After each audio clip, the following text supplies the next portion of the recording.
When blue states go so blue, it even scares off Democrats. Former New York governor and independent mayoral candidate Andrew Cuomo joked he's pondering a move south to the land of red states if New York City elects socialist candidate Zohran Mamdani.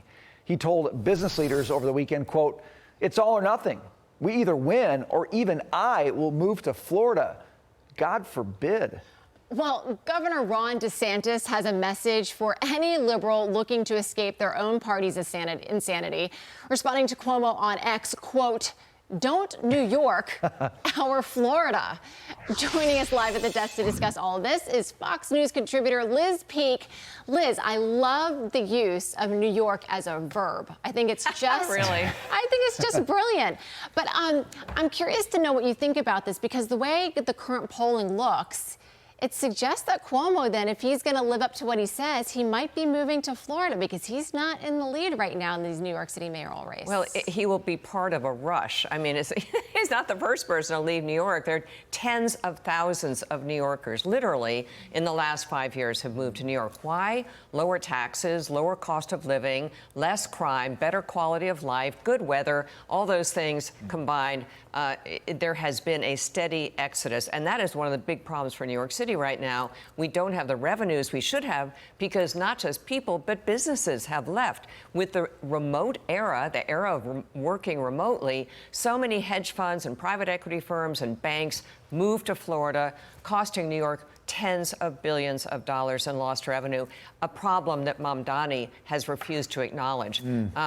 But, you know, I mean, I just think it's hilarious that Andrew Cuomo is talking about this, because he has been part of the problem. Let's just admit it. I mean, gosh, if you talk about people at the center of the problem, he is at the center of it. You know, so I'm looking at these candidates and trying to figure out, are any of them doing anything that would lead us to believe that maybe somebody can overcome Mamdani? Are you seeing anything in these early days? Talking about fleeing to Florida, I would put in the category of not doing anything to beat Mamdani. True. I'd say the only thing is that the truth about Mamdani, his past comments, his past anti-Semitism and possibly current anti-Semitism, his commie Mamdani tendencies, et cetera, that's coming out. And I think that one of the reasons he went to Uganda maybe is because there's been a flood of revelations and clips on social media and being talked about who he really is, what he really likes. You know, he really does want to defund the police and put social workers out in neighborhoods where there's high crime.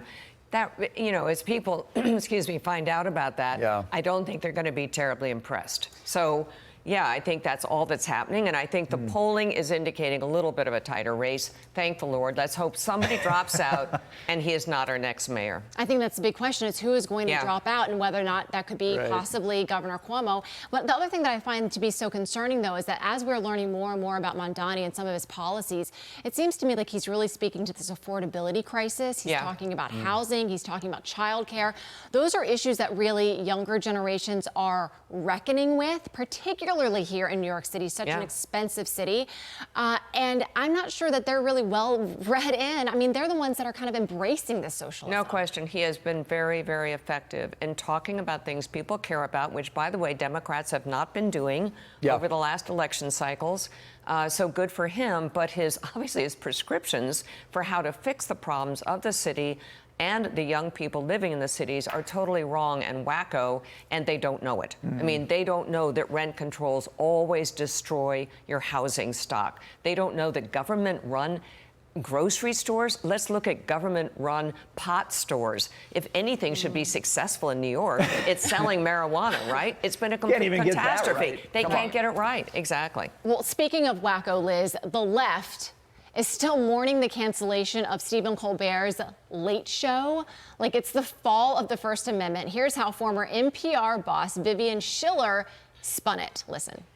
This has not been a great week for free speech and speaking truth to power, without a doubt. Comedy and parody is an important part of a democratic ecosystem, and the chilling effect is certainly concerning. But actress turned apparent political pundit Molly Ringwald has found a silver lining, declaring now he's free to run for president. This story kind of gets better with age. It really Liz. does. And it gets wackier because now all of a sudden Stephen Colbert is the victim of the abandonment of First Amendment rights. I think he's just a victim of a crummy show. You know, actually, there was a film critic for the New York Post, did a very good analysis of why late night is dead. And it really doesn't have anything to do with Stephen Colbert. We can talk about Colbert, and I think he's not at all funny or entertaining, as Schiller talked about. In fact, the last most popular guests, or the most frequent guests on his show, are the really truly hilarious Elizabeth Warren, Bernie Sanders, and other seriously comedic, angry Democrats, which I don't think is entertaining. A little bit, watching them before you go to bed is a little bit like scrolling through hate mail on your Twitter account, right? It's really not going to make you happy. Anyway, we're out of time, but this has nothing to do with free speech. It has to do with an outmoded entertainment form that is better left aside now. I think you're right. They're reaching, I guess, for their friend to help soften the blow of losing the show. Well, they want anything anti-Trump. Too darn bad. Liz Peek, you're great. Thanks for being here today. Me. Good to see you.